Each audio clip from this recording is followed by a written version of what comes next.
Topic 2, Gen Z of India. क्या लगता है आपको? I am a hugely optimistic person as far as the Gen Z is concerned, and I'm pretty sure about it that they're going to be better than us. ऐसा लगता है आपको कि एक जो जेन ज़ी wide political manipulation Nepal, Bangladesh, Sri Lanka, south America countries में हुई, जहाँ पे इनको पॉलिटिकली एक्टिवेट करके तख्ता पलट करवा दिया गया, you think that's possible in India? नहीं, इंडिया में ये ऐसा जेन जी वाला, ये जो नेपाल वाला या बांग्लादेश वाला, ये वाला पॉसिबल नहीं है. ये पॉसिबल नहीं है. क्यों? वेरी डिफरेंट कंट्री यार. ये छोटे छोटे कंट्रीज में पॉसिबल है. छोटे छोटे कंट्रीज में, मतलब साइज ऑफ द कंट्री भी मैटर करता है इस प्रकार के. एंड ऑल्सो अपने देश में ऐसे 1000 साल में ऐसी रेवोल्यूशन नहीं हुई. अपन 40 करोड़ लोग थे, 2 लाख ब्रिटिशर्स रहा करते थे, हमने तब नहीं किया यार. अब तो हमारे ही बंदे हैं. तो जेन जी अपन ऐसी वाली हरकतें नहीं करती. नहीं, बट इंडिया अगेंस्ट करप्शन तो हुआ था. Not violent. हाँ, नॉट वायलेंट. अभी तो बैठे जंतर मंतर पे, अभी भी बैठे हुए हैं. हाँ, सीजेपी वाले बैठे. नेपाल जेन जी वाला सिस्टम नहीं किया ना कि पार्लियामेंट ही जला दिया था उन्होंने तो यार. हाँ, तो नॉट दैट्स नॉट हैपनिंग. मैं सिर्फ पॉलिटिकली नहीं, मैं एक्चुअली साइकोलॉजिकली, मैं सोशली, कल्चरली, मैं हर सेंस में समझ रहा हूँ. देखो, क्योंकि कैसे आप, सॉरी, आपकी एज कितनी है भाई? मेरी 37. मैं 30 का हूँ, तो हम 5-7 साल के डिफरेंस में हैं आपकी. और टू सम एक्सटेंट मेरी जो एज है वो बात करती थी SMS फॉरवर्ड्स पे. जब हम 12वीं-11वीं में आ गए थे, उससे पहले हमारे जोक हुआ करते थे, मैगजीन के पीछे जोक आते थे, चंपक के पीछे जोक आते थे, वो एक दूसरे को सुनाते थे. जेन ज़ी बात करती है मीम्स में. उनके चलते हैं मीम पेज. इनफैक्ट सीजेपी था ही मीम पेज, आज वो पॉलिटिकल हो गए हैं. तो जेन ज़ी के लिए मीम बड़ा सेंट्रल है. इंटरनेट उनका नेटिव प्लेग्राउंड है. आपको क्या लगता है कि how does that shape the psyche of a nation? Because आज से 20 साल बाद या 10 साल बाद ये स्पेंडिंग क्लास है. ये वो लड़के हैं जो आज इधर से बैठ के जेन ज़ी हैं, कल ये जेन अल्फा जेन बीटा की बात कर रहे होंगे और ये देश चला रहे होंगे. ये IAS होंगे, ये पॉलिटिकल लीडर्स होंगे, ये हमारी तरह इंटरनेट पे काम कर रहे होंगे. ये सब हो रहा होगा.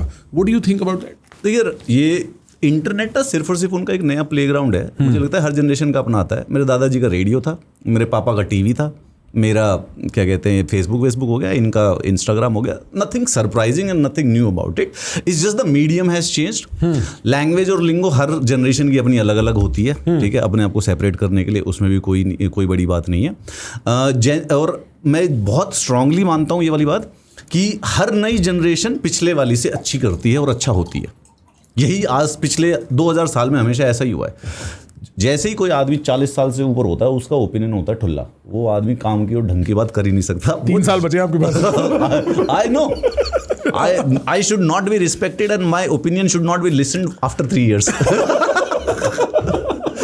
क्योंकि 40 साल से ऊपर का आदमी ना जलता है, एनवी करता है कि वो यूथ खो चुका है ना उसका. He is jealous, envious of the youth so much. तो वो उसको लगता है ये सब पागल है, जेन जी पागल है. हमारे वाली जो 30 राइट समवेयर.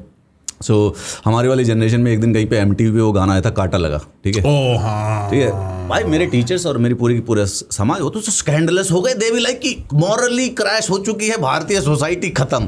कुछ नहीं हुआ यार 6 महीने में सब गाना भूल जाते. सो एवरी और या same example, I was not, किसी को नाम भी नहीं पता उस एक्ट्रेस का, नाम भी नहीं पता. और same example, I was not there, but Helen का गाना आया होगा तो मेरे दादा स्कैंडल हो गया, तो अपने तो बच्चे खत्म हो गए. जब 1975 में हेलन वेलन के गाने आते थे. सो हर जनरेशन जैसे ही 40 से ऊपर की हो जाती है, उनको लगता है कि नीचे वाले पता नहीं क्या ही कर देंगे, बट नीचे वाली always does better than the older one. And this also gives me कि हमारी जेन जी भी बेटर करेगी. You can make fun of everybody. Stupid तो सब में है. हमारी जनरेशन में नहीं थे क्या? उतने स्टूपिड थे. और हमारी जनरेशन ने क्या उखाड़ लिया भाई? ऐसा हमने कौन से तीर मार दिए इनके लिए? हमारी जनरेशन ने जेन जी को क्या दिया ना? इनकी हवा सारी खराब कर दी हमने. इनका पाली खराब कर दिया. रोड इनको दे नहीं पाए है. गवर्नमेंट स्कूल सारे के सारे उड़ा दिए. प्राइवेट में पढ़ रहे बेचारे. हॉस्पिटल 4 हॉस्पिटल है पूरे NCR में अच्छे वाले, प्राइवेट है वो भी. एम्स और सफदरजंग गवर्नमेंट में पढ़े, वहाँ पे एडमिशन नहीं मिल रहा. So what have our generation done, जिसके लिए मैं उसको प्राउड करूँ. But I have to keep my hope in them कि they will do better than us. सही बात, इंटरेस्टिंग बात.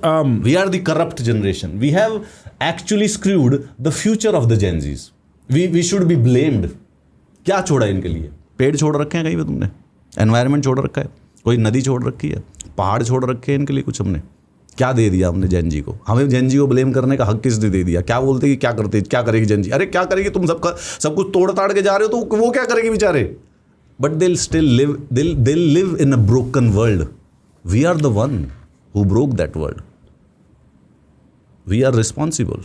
If they are in the pain, if the Gen Z is disoriented, ये रेस्टलेस लग रही है या कंफ्यूज लग रही है या लॉस्ट लग रही है. हर ओल्डर जनरेशन को लगता है कि नई जनरेशन को बुद्धि नहीं है, और हर नई जनरेशन को लगता है कि ओल्डर जनरेशन को उनकी बात समझ नहीं आती. ये साइक्लिकल है. यंगर वाले सही हैं, 40 साल से ऊपर रोमतड़े होते हैं सारे. 3 साल बाद भाई इनको ना बुक करो तुम, 3 साल बाद मैं देखना चाहता हूँ क्या ओपिनियन है इनका. पर आपकी बात एक्चुअली पता है सही है. मैंने देखा है ये सिम्टम क्या होता है. ट्विटर पे एक रील चल रही होगी, उसमें क्या होगा कि जवान लोग हाउस पार्टी कर रहे होंगे.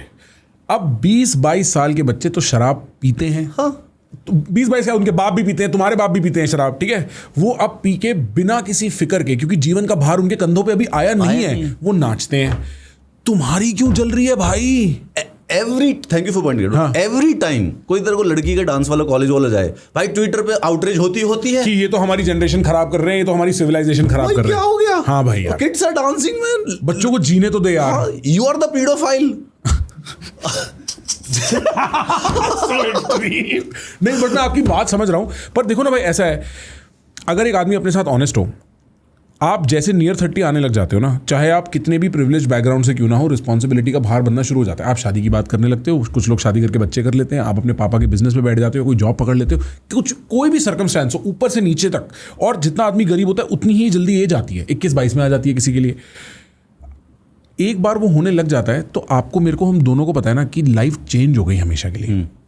सारे लोग नॉस्टैल्जिया में भी जीते उसी टाइम के, जब हम कॉलेज में हुआ करते थे ना यार, रात भर हम लोग अपना ये किया करते थे और ऐसा होता था और हुक्का ले आते थे. और जब बात आप, you also miss that same age, then why do you have envy? हाँ, then let the kids live. उनके पास 5-7 साल ही हैं, फिर जीवन उन पे चढ़ने लगेगा जैसे तुम पे चढ़ गया है. जलोकड़े 40 साल का बंदा जेलसी, मैं बता रहा हूँ. Okay, why I am saying this is that, क्योंकि I have felt it sometimes. मैंने देखा there were young people having fun and I can't, and I felt jealousy inside me. And then after मैंने reprocess किया, मैंने कहा कि dude why, I was there once, I did exactly the same stupid things.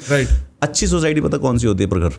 Society जिसके अंदर 15 से लेके 30 साल के बच्चे को स्टूपिडिटी और स्टूपिड हरकतें करने की फुल फ्रीडम हो, गलत चीज़ें करने की, स्टूपिड हरकतें करने की, गलतियां करने की सारी की सारी फ्रीडम हो. दैट्स वाई ये जो moral outrage on A 22-year-old dancing तू कभी वेस्ट में या डेवलप्ड कंट्री में नहीं देखेगा.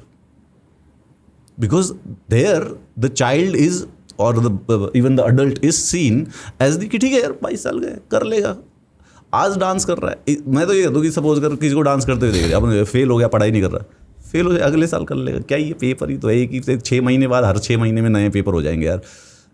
एंड वैसे ही कौन सा डिग्री मिलके कुछ हो जा रहा है. And people realise this. जैसे मैंने, अगर मैं कभी फेल हुआ था तो I get more value out of it, मुझे उसकी भी लर्निंग उतनी है. Right. So the thing is that कि हम हैं, we are a party pooper society. हमें पसंद नहीं है कोई आदमी खुश है. देख, right, we can't see other people happy.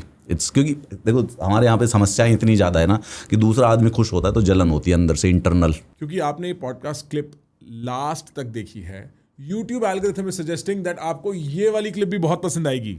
और हाँ, यहाँ सब्सक्राइब करना मत भूलना.